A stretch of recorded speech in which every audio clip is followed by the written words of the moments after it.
Hey guys, welcome to our channel. If you like the video, तो please like and share, and don't forget to subscribe to our channel and comment down all of your questions and suggestions. Thank you.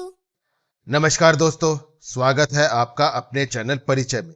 दोस्तों, memory यानी कि याददाश्त एक ऐसी चीज है जो शायद इंसानों को जानवरों से अलग बनाती है।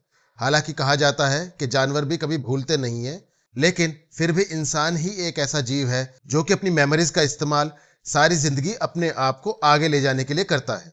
लेकिन हमारे देश की राजनीति में याददाश्त का कोई लेना देना नहीं है। हमारे देश की राजनीति में लोग अवसरवादी होते हैं और कई बार जो कि उनके दुश्मन होते हैं, जिन्होंने उनको बहुत नुकसान पहुंचाया होता है, उनके साथ भी अपने राजनीतिक स्वार्थों को साधने के लिए हाथ मिलाने से गुरेज नहीं करते। ऐसा मैं क्यों कह रहा हूं दोस्तों?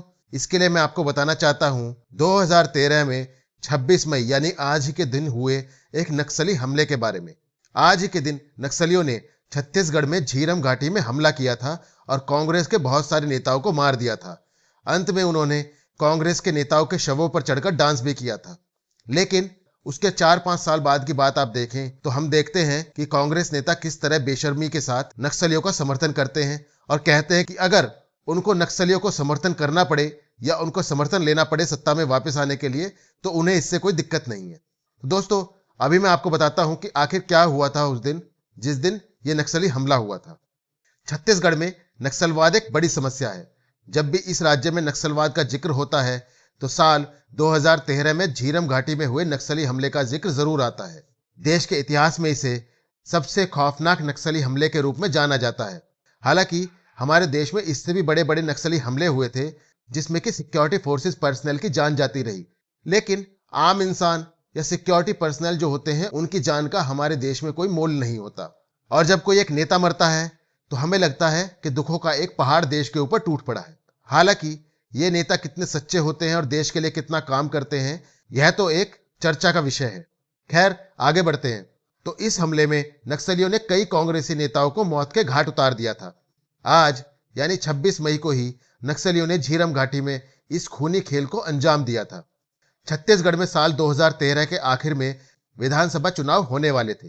यहां बीते 2 चुनावों में बीजेपी का वर्चस्व कायम रहा था, इसीलिए इस चुनाव में कांग्रेस अच्छा प्रदर्शन करना चाहती थी और उसने इन चुनावों में पूरी ताकत झोंक दी थी। इसी के तहत कांग्रेस ने छत्तीसगढ़ में परिवर्तन यात्रा निकालने की रणनीति बनाई थी। कांग्रेस ने अपनी परिवर्तन यात्रा की शुरुआत 25 मई 2013 को सुकमा से ही की थी। कहा जाता है कि कांग्रेस के नेता रैली खत्म करके सुकमा से जगदलपुर लौट रहे थे। कांग्रेसी नेताओं के इस काफिले में करीब 25 गाड़ियां थीं, जिसमें करीब 200 से ज्यादा कांग्रेसी लोग शामिल थे। इसमें मुख्य रूप से कांग्रेस प्रदेश अध्यक्ष नंद कुमार पटेल, उनके बेटे दिनेश पटेल और कवासी लखमा थे। इसके अलावा महेंद्र कर्मा और मलकीत सिंह गैदू की गाड़ियां भी रैली से वापस लौट रही थी। बस्तर के तत्कालीन कांग्रेस प्रभारी उदय मुदलियार समेत कई सीनियर नेता इस काफिले में मौजूद थे। जब इन कांग्रेसी नेताओं का काफिला शाम 4 बजे के करीब झीरम घाटी से गुजर रहा था, तभी नक्सलियों ने पेड़ गिराकर पहले इनका रास्ता रोका और फिर ताबातोड़ गोलियां बरसाने लगे।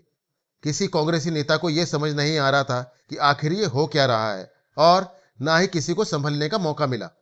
नक्सलियों ने करीब 1.5 घंटे तक ताबातोड़ फायरिंग की, जिसमें कांग्रेस प्रदेश अध्यक्ष नंद कुमार पटेल और उनके बेटे दिनेश की मौके पर ही मौत हो गई। 1.5 घंटे तक गाड़ियों पर गोलियां बरसाने के बाद नक्सलियों ने एक एक गाड़ी को चेक करना शुरू कर दिया। गाड़ियों में पड़े शवों को नक्सली चाकू मारकर यह कंफर्म कर रहे थे कि कोई भी जिंदा ना बच पाए, लेकिन जो किसी तरह से जिंदा बच गए थे, नक्सलियों ने उन्हें बंधक बना लिया था। इसी बीच कांग्रेस नेता महेंद्र कर्मा किसी तरह बच गए तो उन्होंने नक्सलियों से अपील करते हुए कहा कि उन्हें बंधक बना लिया जाए, लेकिन नक्सलियों ने उनकी बेरहमी से हत्या कर दी। नक्सलियों ने कांग्रेस नेताओं समेत सुरक्षा बलों के कई जवानों को भी मौत के घाट उतार दिया। सलवा जुडूम का नेतृत्व करने की वजह से नक्सली महेंद्र कर्मा को अपना सबसे बड़ा दुश्मन मानते थे, इसलिए नक्सलियों ने उनके शरीर में 100 गोलियां मारी थी और चाकू से भी 50 से ज्यादा वार किए थे। नक्सलियों की हैवानियत का अंदाजा इस बात से लगाया जा सकता है कि शवों के ऊपर चढ़कर नक्सलियों ने डांस किया था और नक्सली हमले का जश्न मनाया था। दोस्तों, मेरा मानना है कि इस तरह की घटनाएं नहीं होनी चाहिए और किसी भी तरह का नुकसान जिसमें कि खास तौर से लोगों की जान जाए, ऐसी किसी भी घटना की हमें निंदा ही करनी चाहिए। लेकिन इस घटना में कुछ चूक भी हुई थी। अगर वो चूक नहीं होती तो शायद इस घटना को होने से रोका जा सकता था, क्योंकि इस कांग्रेस की परिवर्तन यात्रा पर नक्सलियों की नजर शुरू से ही थी। नक्सलियों ने पोस्टर चिपकाकर इस घटना की धमकी पहले से ही दे रखी थी। कांग्रेसी नेताओं को इस धमकी को गंभीरता से लेना चाहिए था, लेकिन उन्होंने इसे गंभीरता से नहीं लिया था। इसके अलावा नक्सलियों के इलाके में आने जाने के कुछ तय नियम हैं, जैसे कि अगर आप एक रास्ते से जा रहे हैं तो उससे कभी भी वापस न लौटें। काफिले में एक से ज्यादा गाड़ियां नहीं होनी चाहिए, ताकि नक्सलियों को यह पता नहीं चल पाए कि कोई वीआईपी मूवमेंट हो रहा है। दो गाड़ियों के बीच कम से कम 100 मीटर का फासला होना चाहिए, ताकि अगर कोई आईईडी से किसी गाड़ी को उड़ाता है तो दूसरी गाड़ियों के पास मौका हो अपने आप को बचाने के लिए। काफिले से पहले मोटरसाइकिल से रास्ते का जायजा लेना चाहिए और 4 बजे के बाद नक्सली इलाकों में नहीं जाना चाहिए। लेकिन क्योंकि चुनाव चल रहे थे और आमतौर पर चुनाव के समय पे राजनीतिक पार्टियां इस तरह की सुरक्षा गाइडलाइंस को फॉलो नहीं करती हैं, और ऐसा ही छत्तीसगढ़ में भी हुआ।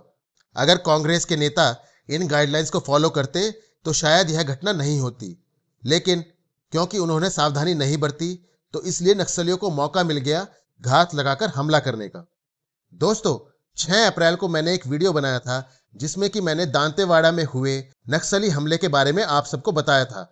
यह हमला 2010 को सीआरपीएफ के जवानों के ऊपर हुआ था और इसमें मैंने बताया था कि किस तरीके से नक्सली काम करते हैं और किस तरह से देश के अंदर कुछ बुद्धिजीवी उनको संरक्षण और मदद प्रदान करते हैं, जिसमें कि पैसे और हथियार, साथ ही साथ उनको कानूनी सहायता भी ये लोग प्रदान करते हैं। ऐसे लोगों को हमारे देश में अर्बन नक्सल्स बोला जाता है, क्योंकि खुद तो ये लोग ऐशो आराम से रहते हैं, अपने बच्चों को विदेश में पढ़ने भेजते हैं और बड़े बड़े 5 स्टार होटल्स के अंदर रुकते ठहरते और चर्चा करते हैं। लेकिन वहीं गांव में रहने वाले कुछ आदिवासियों को ये लोग भ्रमित करते हैं और उनको अपने हथियार के तौर पर इस्तेमाल करते हैं। बंदूकें लेकर सुरक्षा बलों और राजनीतिक दलों के लोगों को टारगेट करने वाले ये नक्सली उतने ही ज्यादा खतरनाक हैं जितने कि शहरों में रह रहे बुद्धिजीवी अर्बन नक्सल्स होते हैं। बल्कि मेरा मानना तो यह है कि अर्बन नक्सल्स इन नक्सलियों से ज्यादा खतरनाक हैं। ऐसे ही कुछ अर्बन नक्सल्स को हमारी सुरक्षा एजेंसीज ने गिरफ्तार किया था, जिनके ऊपर प्रधानमंत्री नरेंद्र मोदी की हत्या की साजिश रचने के आरोप थे। और देखिए दोस्तों, जिन नक्सलियों ने 2013 में कांग्रेस के नेताओं को अपना निशाना बनाया था, आज वही कांग्रेस इन अर्बन नक्सल्स के सपोर्ट में खड़ी है। और जिस तरह से नक्सलियों पर कांग्रेस के बड़े बड़े नेताओं के बयान और उनके बीच में हुए पत्रों के आदान प्रदान में कांग्रेस नेताओं को लेकर जिस प्रकार का जिक्र हुआ है, वो कहीं ना कहीं नक्सल कांग्रेस साठगांठ को सामने ही लाता है। जहां इन अर्बन नक्सल्स ने एक दूसरे को लिखे पत्रों में कांग्रेस नेताओं के समर्थन और मदद का दावा किया है, वहीं कांग्रेस के पूर्व अध्यक्ष राहुल गांधी और सोनिया गांधी से लेकर दिग्विजय सिंह सरीखे नेताओं नक्सलियों पर हमेशा नरम दिखते रहे हैं। दिग्विजय सिंह की माने तो भाजपा को हराने के लिए नक्सलियों की मदद से भी कांग्रेस को कोई गुरेज नहीं है। दरअसल दिग्विजय सिंह वही नेता हैं जो आतंकी सरगनाओं के लिए भी सम्मान का भाव रखते हैं। पूरे देश को पता है कि उन्होंने ओसामा बिन लादेन, जो कि दुनिया के सबसे बड़े आतंकवादियों में से एक है, उसको भी ओसामा जी के नाम से संबोधित किया था। और साथ ही साथ हाफिज सईद, जो कि भारत का सबसे बड़ा दुश्मन है, उसको भी हाफिज सईद साहब के नाम से संबोधित किया था। सवाल यह उठ रहा है कि इन पत्रों के संदर्भ से जो कांग्रेसी नक्सलियों के लिए दोस्त हैं, उनमें दिग्विजय सिंह भी शामिल तो नहीं है।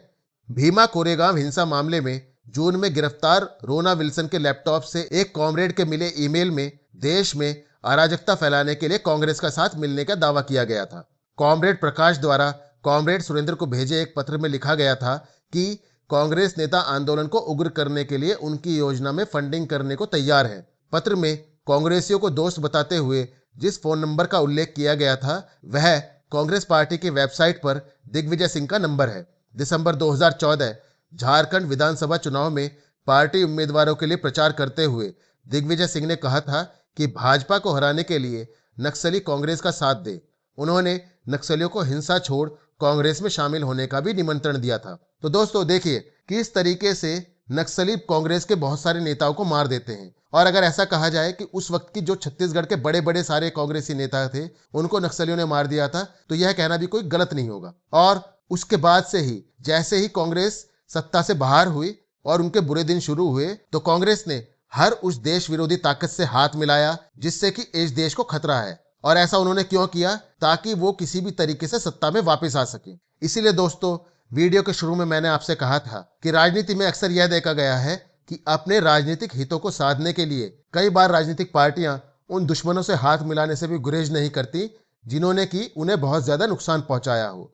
आमतौर पर हम इंसान अगर किसी ने हमारा अहित किया हो तो हम जिंदगी भर शायद उससे कभी हाथ नहीं मिलाते, लेकिन हम राजनीतिक पार्टियों के बारे में ऐसा कुछ भी नहीं कह सकते हैं।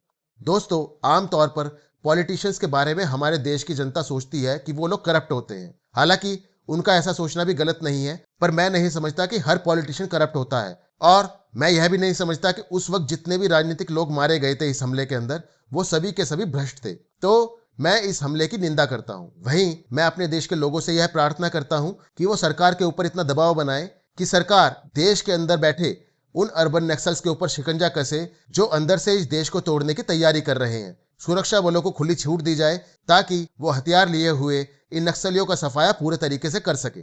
तो दोस्तों, यह था मेरा आज का वीडियो 26 मई 2013 को छत्तीसगढ़ में हुए एक ऐसे हमले के बारे में जिसने कि पूरे देश को हिलाकर रख दिया था। और छत्तीसगढ़ के उस वक्त के जितने भी कांग्रेसी बड़े बड़े नेता थे उनको इस हमले में मार दिया गया था। उम्मीद करता हूं दोस्तों कि इस वीडियो को देखकर आपको भी पता चला होगा कि किस तरह से नक्सली एक बहुत बड़ा खतरा हमारे देश के लिए है। मैं कल फिर एक नया वीडियो लेकर आप सबसे मिलता हूं। तब तक के लिए धन्यवाद। Thank you very much.